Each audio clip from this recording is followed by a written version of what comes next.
I think it was actually when Dan was getting eaten by the wolves, when we didn't even see anything, because it was right when the wolves started coming, we say, don't let her look, somebody ran out, and then we heard afterwards that she fainted in the bathroom.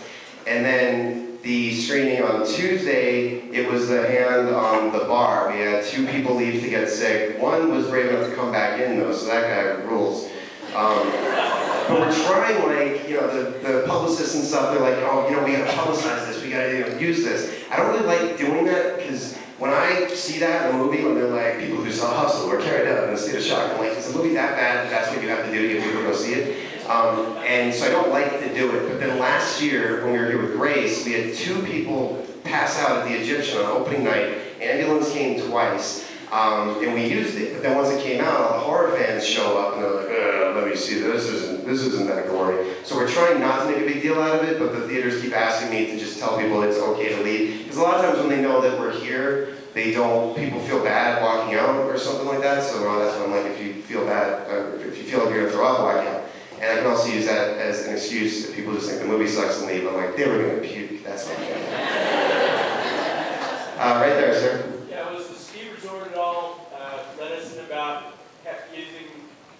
Having a film with a side shot to location? Yeah, well, the condition was that we couldn't use the name of the mountain anywhere, and so we changed the name of the lift and made it very nondescript. But it's a funny question because it's based on the mountains that I grew up skiing on. And when I said that in the press, like in the Boston Globe or something, that was inspired by Wachusett Mountain, the guy from Wachusett issued something in the press saying that if Adam Green ever comes back here, I'm going to stick him up there for 3 days. Like, they hate me. And I was the golden boy with Hatchet. They're like, look, the boy makes good. Now they hate me. So, and the thing is, like, the chances of this happening are so slim. Like, as you saw, it's the perfect storm of things that need to go wrong. But it's a movie, and that's why it's fun. But some people, every mountain when I'd show them the script, I'd say, poke holes in it. Tell me if this could happen. And every mountain would get angry and say, not at our mountain.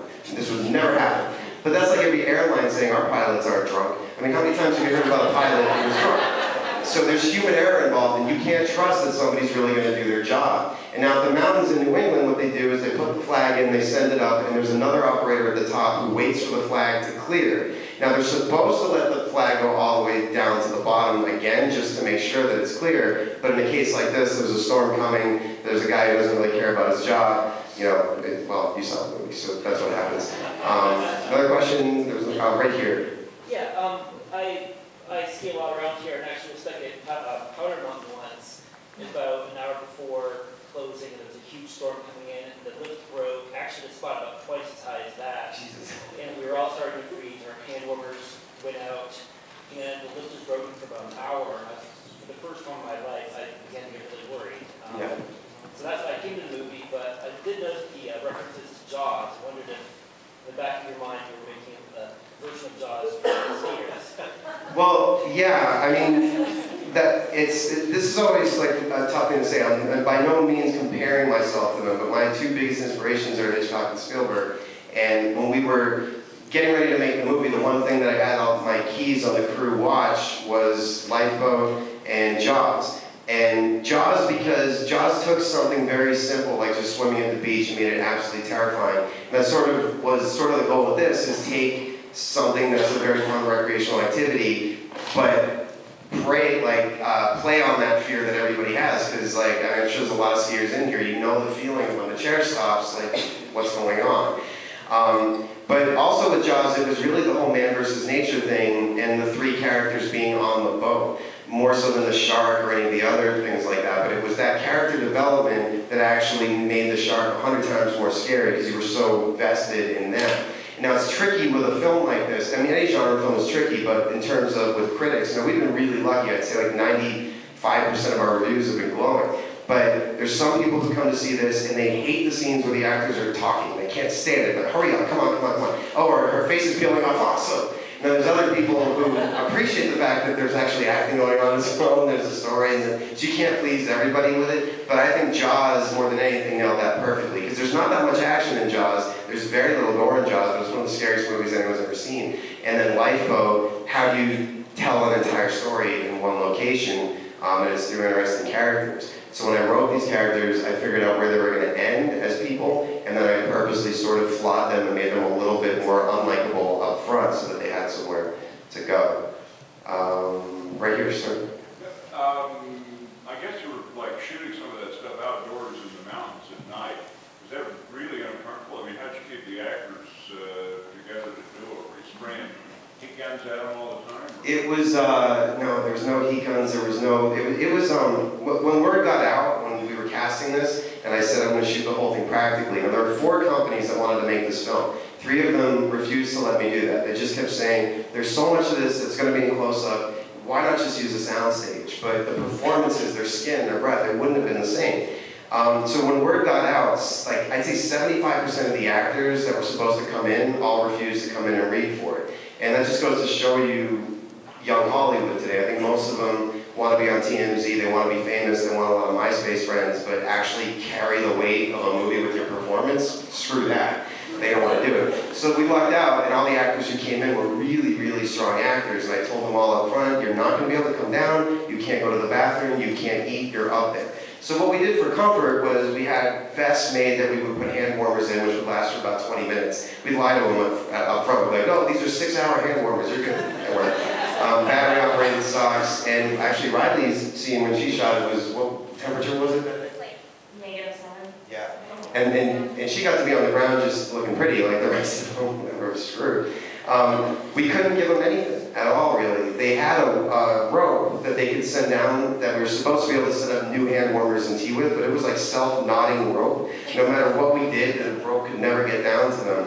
And because the chairlift doesn't move backwards, if they wanted to come down, they had to go all the way up to the top of the mountain and around again, which was 45 minutes. So talk about finding a good motivation to make actors learn their lines. Because I was like, if you guys get this right the first time, we can move on to the next shot. They never dropped a word. That worked out really well.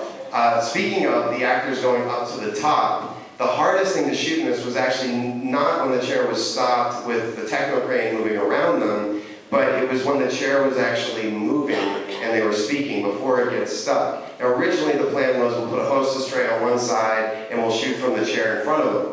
But the mountain said if we put a hostess tray with a 100-pound film camera on it with 3 people in the chair, it would fall. So that was not going to work. So then we're, okay, well we'll shoot from the chair in front of them, but now the whole movie is one focal length and that's not going to work. So our grips kind of took this work bucket that the mountain had and attached it right in front of the chair. And then there were 2 harnesses in there for 2 camera operators to hold their cameras and sort of dangle from the cable. And when the camera crew saw it, they just said, good luck, there's no way. So I had someone from the mountain come over, I'm like, dude, this is safe, right? And he kept giving me answers like, I don't see why it would fall. And I'm like, but it's safe, right? It should be. So nobody would go in it. So me, who am afraid of heights, and is why I wrote it, had to go in it and shoot it because nobody else would do it. So my DP of 12 years, Will Barrett and myself were harnessed in, dangling 50 feet above the ground, shooting the cast, and the only way to slate was to kind of like swing it a little bit and then hand the slate off to the cast, and then the cast would slate, and then we'd swing back and grab it and put it back on.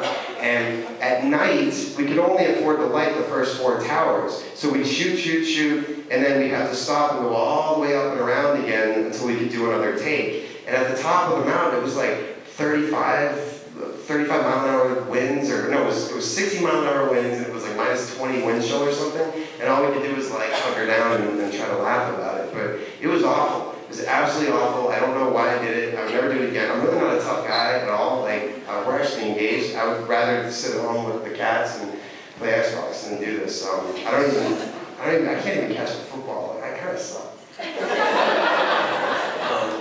Right there. What is your background in film? What's your schooling that you've had? My schooling, well, I actually did go to a film school. I went to a place called Hofstra University on Long Island. I got a Bachelor of Science in TV and Film Production. And it's always weird to answer that question because I don't think that did anything for me whatsoever. I would just make short films. And when I got out of college, I got a job making really low-budget cable commercials. Like, you know, when you're watching TV on like MTV and that one commercial comes on and it's like a storefront and a dude and his family all waving like, we've been in business for 40 years. That's what I was